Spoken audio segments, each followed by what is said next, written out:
Hello dear students, आज का जो ये क्लास है इसमें हम डेवलपमेंट ऑफ सीड और उसके साथ सीड से जर्मिनेशन, सीड वायबिलिटी और सिग्निफिकेंस जो है ये हम पढ़ेंगे।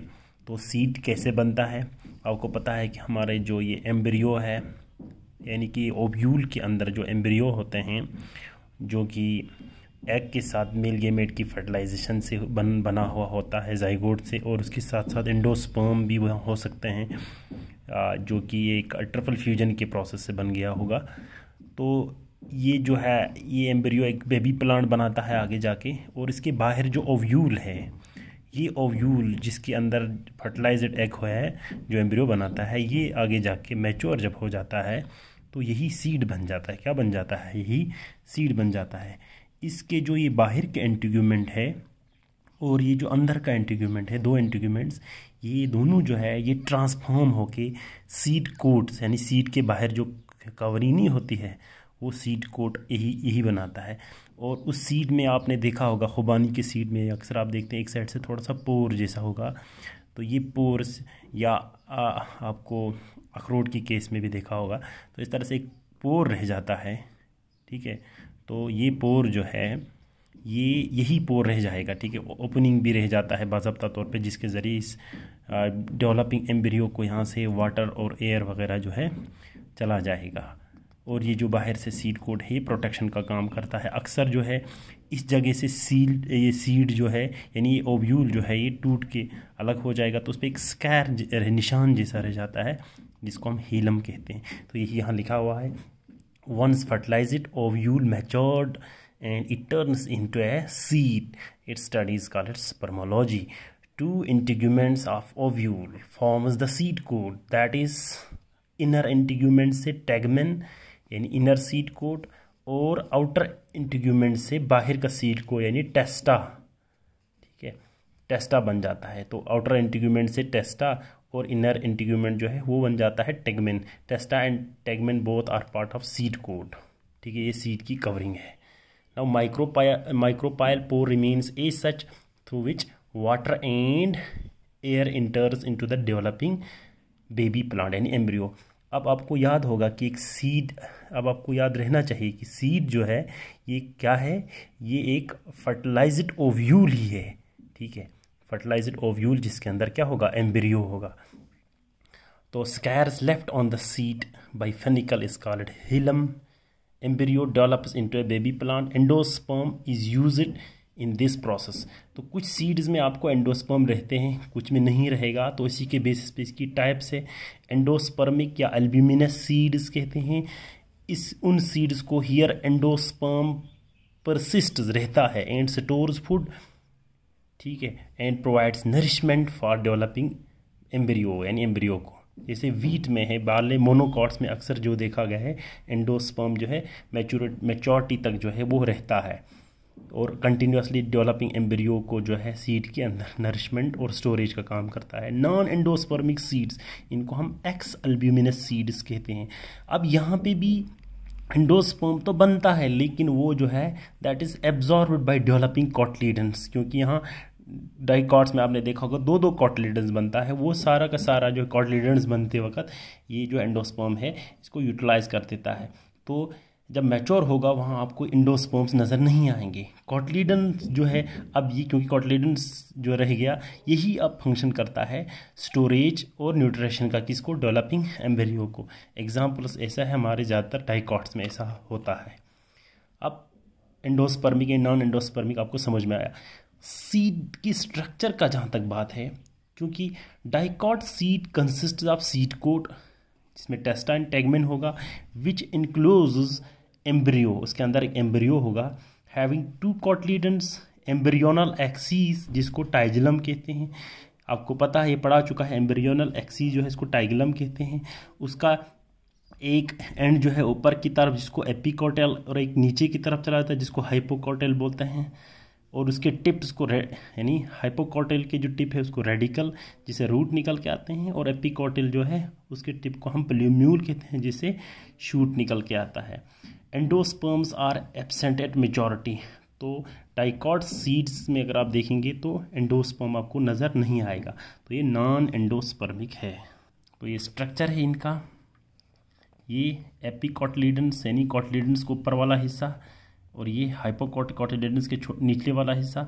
इसी के टिप को रेडिकल बोलते हैं और इसके टिप को हम प्लूम्यूल कहते हैं। यहाँ से शूट निकलेगा, यहाँ से रूट। तो ये दो कोटिलिडन्स है, बाहर से इसका सीड कोट है जिसमें टेस्टा और टेगमेन होगा। यहाँ आपको कहीं भी एंडोस्पर्म नज़र नहीं आ रहा है, ये डाइकॉट सीड है। इसके बजाय यहाँ पे मोनोकॉट सीड दिखाया हुआ है। मोनोकॉट्स में क्योंकि कोटिलिडन्स जो है वो एक ही होता है जिसको हम स्क्यूटुलम बोलते हैं, ठीक है। और ये इसका एम्ब्रियोनल एक्सीस है टाइगलम। इसका ये जहाँ पे रेडिकल होगा यहाँ प्लूम्यूल होगा, रेडिकल जो है इसका टिप प्लूम्यूल। लेकिन यहाँ पे एडिशनल क्या है, there is an additional structure cap like coverings on radicle as well as on plumule. Radicle की कवरिंग को हम कोलियोराइजा कहते हैं और प्लूम्यूल की जो कवरिंग है इसको हम कोलियोप्टाइल कहते हैं। This is the difference. Another difference is in monocot seed there is also endosperm, क्योंकि यहाँ एंडोस्पर्म जो है वो रह जाता है। तो एंडोस्पर्म जो है ये रहेगा। और एंडोस्पर्म अब अगर इसको सेक्शन देखेंगे तो there is in first layer of this endosperm, it is proteinaceous and it is called is in aleurone layer and it is slightly, ये आपको येलोविश नज़र आ जाएगा इन केस ऑफ मेज। इसमें फियोफाइटिन वगैरह कुछ एसेंशियल अमाइनो एसिड्स होते हैं। और बाहर से ये सीड कोड है जो टेस्टा एंड टेगमेन की बनी हुई होगी। तो ये monocot seed consists of seed coat, embryo have cotyledons, that is one cotyledon, एक ही है जिसको स्क्यूटुलम कहते हैं। And endosperm because these are endospermic seeds. Plumule and radicle is covered by cap like structure which is called is coleoptile and coleorhiza. Seed possesses endosperm. So the outermost layer of this endosperm is called as an eleuron layer, which is rich in protein. और endospermic seeds होते हैं. There are few exceptions also in some monocots. There is an outgrowth near scutellum जिसको हम epiblast कहते हैं. और इसी तरह से पाइपरेसी पाइपर जिसमें है काली मिर्च की जो फैमिली है, वहाँ जो न्यूक्लियस है किसका, ओव्यूल का न्यूक्लियस, वो भी मैच्योर सीड में दिखता है जो पेरिस्पर्म कहता है. It also functions as a nutritive, ये न्यूट्रिशन का फंक्शन करता है इन केस ऑफ पाइपर. उसके अलावा कर्नल जो है हम वर्ड इस्तेमाल करते हैं sometimes for the combination of endosperm और एम्ब्रियो, दोनों को इस्तेमाल करके हम कर्नल इस्तेमाल करते हैं. ये भी मोनोकॉट्स में हम इस्तेमाल करते हैं. सिमिलरली कैरियोप्सिस जो है ये जब सीड कोड, ठीक है, टेस्टा जो है बाहर सीड कोड जो है वो जब फ्यूट होता है ओवरी के साथ, फ्यूज़ हो गया होगा, सॉरी, टेस्टा जो ये बाहर की सीड कोड है इन मोनोकॉट्स, खासकर जैसे मेज़ में, उसमें क्या हो जाता है जो टेस्टा आउटर सीड कोड है it fuse with the ovary wall, यानी फ्रूट जो ओवरी क्यों फ्रूट बनता है तो इसको हम कैरियोप्सिस कहते हैं जैसे मेज़ में. तो सीड जर्मिनेशन की जहाँ तक बात है, the process of seed germination includes all changes which occurs in an embryo from producing root and shoot until the complete plant, baby plant is formed, which is now जो कर सकता है क्या, which can now synthesize their own food by the process of photosynthesis. ठीक है, ये सब होना चाहिए इसमें. For germination of seed it requires N optimal temperature which should be, ये वेरी होता है लेकिन ये तकरीबन 20 से 30 के बीच में होता है. वाटर चाहिए इसको और एयर चाहिए. तो ये सब प्राइमरी रिक्वायरमेंट्स है हमारे सीड जर्मिनेशन के लिए. कुछ seed, there are some seeds which require light for germination also. Apart from these requirements those seeds are called as in photoblastic seeds, positive photoblastic seeds, और जिन्हों ज़रूरत नहीं पड़ता है तो नेगेटिव फोटोब्लास्टिक. बहरहाल जर्मिनेशन ऑफ सीड जो है ये 3 तरीके से इसका प्रोसेस होते हैं. एक जो है एपीजियल या एपीजियस कहते हैं. इस केस में क्या हो जाएगा, सीड का जो है here what happens, the cotyledons comes out from the soil due to elongation of hypocotyl, यानी कोटिलिडन्स के निचले वाला हिस्सा रेडिकल से थोड़ा सा ऊपर जो है वो वाला पोर्शन जो है वो इलोंगेट हो जाता है. तो रेडिकल से ऊपर वाला पोर्शन जब इलोंगेट हो जाएगा तो वो कोटिलिडन्स को भी ज़मीन से बाहर निकल के लेके आएंगे. तो जैसे कि ये ज़्यादातर होते हैं किनमें, डाइकॉट्स में होता है, जैसे बीन वगैरह दिखाया गया है यहाँ पे, मोस्ट डाइकॉट्स में ऐसा होता है. दूसरा जो है वो हाइपोजियल या हाइपोजियस टाइप का है. यहाँ पे क्या होगा कि यहाँ एपिकोटल जो है वो ज़्यादा ग्रोथ करता है। तो एपिकॉटल आपको पता है प्लूम्यूल और कॉटलीडन्स के बीच का जो हिस्सा है एम्ब्रियोनल एक्सिस का, ये एलोंगेट होता है, तो कॉटलीडन्स वहीं रह जाएगा ज़मीन में ही। इस केस में ये ज़्यादातर जो है मोनोकॉट्स में होता है, यहाँ दिखाया गया है एक रफ स्ट्रक्चर के ज़रिए।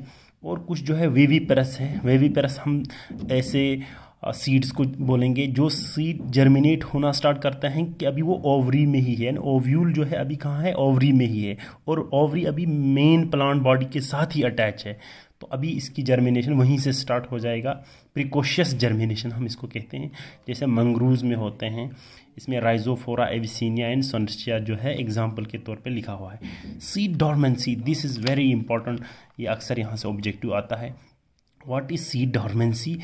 जब सीड जर्मिनेट नहीं कर पाता है, हालांकि एनवायरमेंटल कंडीशन उसको फेवरेबल होगा, सब कुछ उसको जो चाहिए, ऑप्टिमल टेम्परेचर, वाटर, सब कुछ होगा, एयर वगैरह, बट वो क्या नहीं हो जाएगा, वो जर्मिनेट नहीं कर पाएगा। It is the inability of seed to germinate under favourable environmental conditions. ठीक है, अगर सीड जो है वो viable, inability of seed to germinate under unfavourable conditions जो है, अगर फेवरेबल कंडीशन नहीं बल्कि अनफेवरेबल एनवायरमेंटल कंडीशन होगा, तब हम उसको क्वेश्चंस कहते हैं। लेकिन ये क्वेश्चंस नहीं है, डॉर्मेंसी है।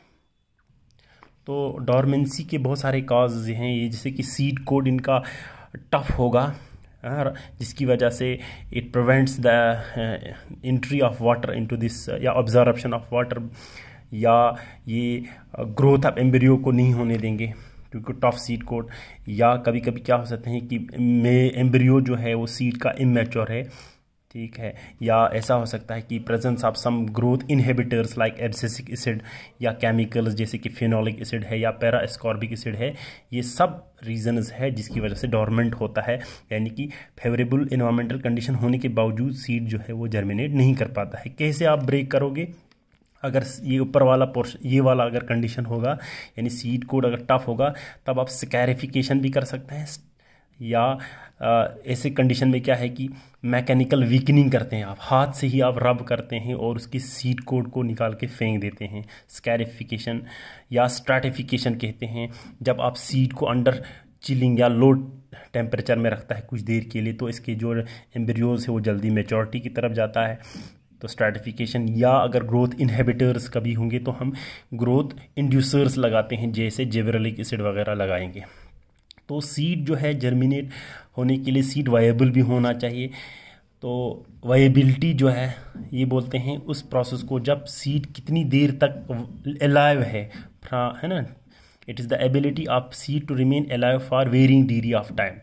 तो ये रेंज अलग अलग है, अलग स्पीशीज़ के लिए। लुपिनस की सीड जो है तकरीबन 10,000 साल तक वायबल देखा गया है, वीट की और बार्ले की तकरीबन 20 साल तक। टर्निप जो है वो 3 ईयर, और डेट्स का जो सीड है वो तकरीबन 2000, ये अलग अलग स्पीशीज़ का यहाँ दिखाया गया है। 2,3,5 triphenyl tetrazolium chloride, it is a chemical which is used to check the seed viability while checking its, इसकी हम क्या देखते हैं, रेस्पायरेशन रेट को देखने के लिए देखते हैं। ये भी बहुत इंपॉर्टेंट है, सिग्निफिकेंस ऑफ सीड फॉर्मेशन। देखिए ये सिग्निफिकेंस अक्सर एग्जाम में आ सकता है, आते भी हैं। It allows the plant to decrease their dependency on water for reproduction. जैसे कि आपने देखा होगा अक्सर जो हमारे ब्रायोफाइट और टेरिडोफाइट है वो ज़ोइडोगेमस है, वहाँ फर्टिलाइजेशन होने के लिए वाटर का होना ज़रूरी है, और फिर वाटर होते हुए ही वो उनकी गेमेटोफाइट जनरेशन हो जाता है स्टार्ट, फिर आगे जाके फिर उससे, है ना। तो ये चीज़ें एक्चुअली क्या है कि वहाँ पर फिर स्पोरोफाइट बनता है, स्पोरोफाइट से फिर स्पोर मदर सेल, फिर उसके साथ गेमेट्स, फिर वो, तो ये एक डिपेंडेंसी उनका होता है किसमें, वाटर पे। तो वो जो है ये रिड्यूस करता है सीड फॉर्मेशन जो है, इससे इसकी जो है डिपेंडेंसी वो ख़त्म हो जाएगा।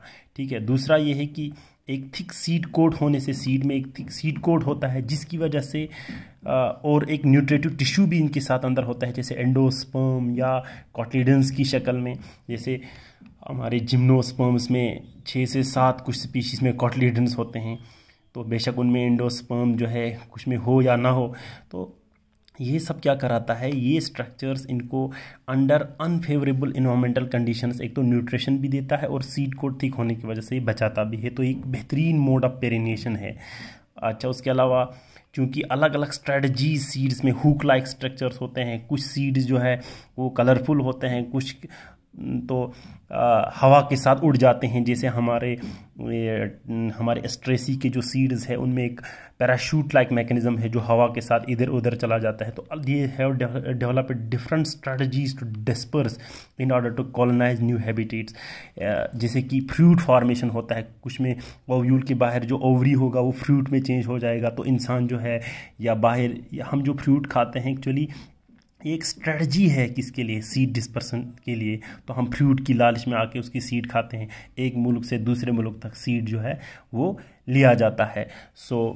उसके अलावा ये एक क्योंकि सीड जो है वो सेक्चुअल मेथड से बन गया होता है, तो एक सोर्स है वेरिएशन का भी। उसके अलावा हम इन सीड्स को लिक्विड नाइट्रोजन में -195 डिग्री सेल्सियस पे कई सौ सालों तक जो है 1000 साल 2000 साल तक हम इनको प्रिजर्व कर सकता है। तो यानी कि कोई प्लांट अभी हम अगर उसको प्रिजर्व करेंगे, वो एक्सटेंड भी अगर हो गया तो हम उसकी सीड को प्रिजर्व करके रख सकता है, यानी कि एक सोर्स ऑफ बायोडाइवर्सिटी कंजर्वेशन भी हमारे पास रहेगा। और उसके अलावा ये जो सीड्स हैं इनके अगर ये तो बायोलॉजिकल प्लांट्स खुद के लिए, हमारे लिए भी इकोनॉमिक और फूड वैल्यू इसकी बहुत अच्छी खासी है। तो उम्मीद है कि ये लेक्चर आप लोगों को बहुत अच्छी तरह से समझ आया होगा। Thank you so much.